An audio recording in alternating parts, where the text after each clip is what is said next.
un BJT? O también llamado transistor de unión bipolar por sus siglas Bipolar Junction Transistor, siendo este un componente de material de tipo semiconductor y fue inventado por William Bradford Shockley. Este transistor son más conocidos generalmente en la electrónica analógica, aunque también tiene aplicaciones en la electrónica digital. Está formado por dos uniones PN de un solo cristal semiconductor separado por la región muy estrecha. De esta manera quedan formadas tres regiones. La región del emisor, que se diferencia de las otras dos por estar fuertemente dopada, comportándose como un metal.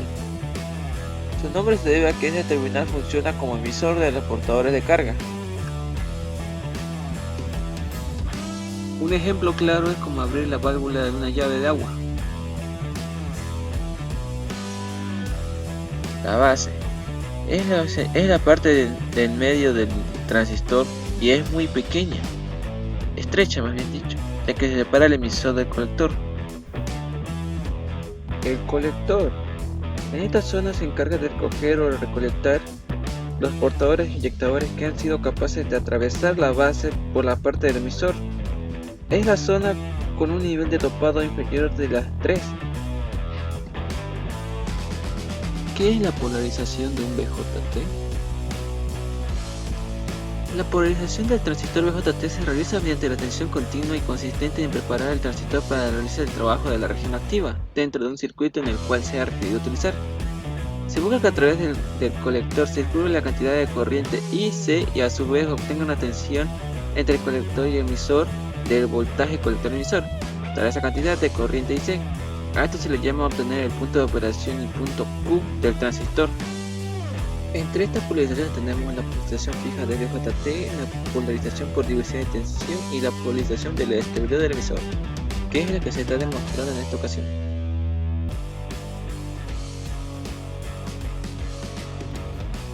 Explica el funcionamiento del circuito de polarización por emisor y cuál es su ventaja ante otros tipos de configuración de polarización.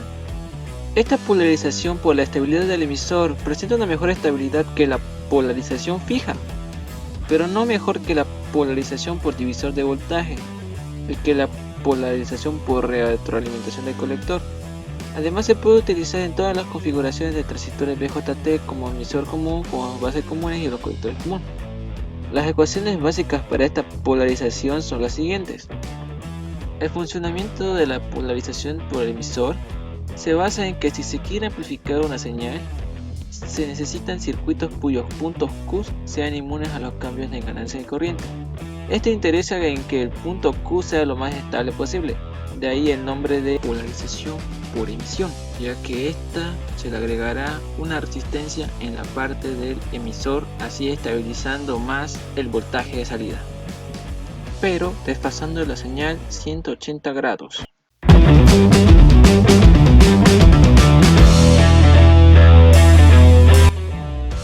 En esta ocasión dejo un link en formato de código QR, el cual los redirigirá a mi Drive para que puedan revisar los cálculos realizados y verificar los datos exactos que se están utilizando en la simulación en Proteus. En esta ocasión voy a hacer uso de cualquier aplicación móvil para poder ver desde la cámara y escanearlo y poder ver el link y redirigirse a la web.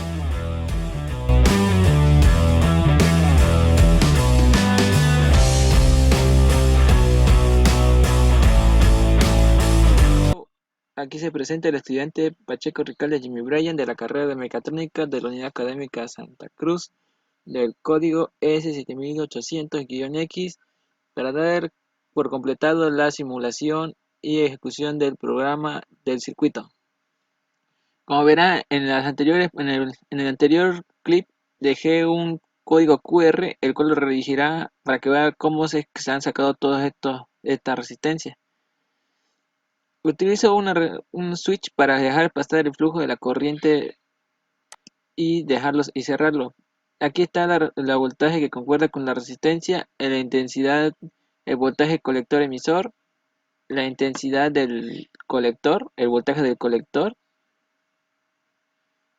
el voltaje de la resistencia de base, la intensidad de base, y eso sería todo hasta ahorita. También le voy a mostrar el circuito cómo opera en el sistema. Esto tengo que activarlo primero esto. Ahora sí, va a poder ver el osciloscopio y ve cómo la señal azul es la señal de salida y la señal de entrada es la señal amarilla. Siendo que esta llega hasta un voltio y la señal de salida llega hasta 3 voltios. Pero según esta configuración de emisión, la señal sale desfasada, lo cual no importa porque la señal sigue siendo la misma, con una amplitud más grande, porque la ganancia de amplitud, según lo que nos dejó en el laboratorio, fue de 3 y lo de entrada fue de 1. Así que así sería, no habría ningún cambio en la frecuencia y eso sería todo por esta vez, ingeniero. Que tenga buenas tardes, buenos días o buenas noches.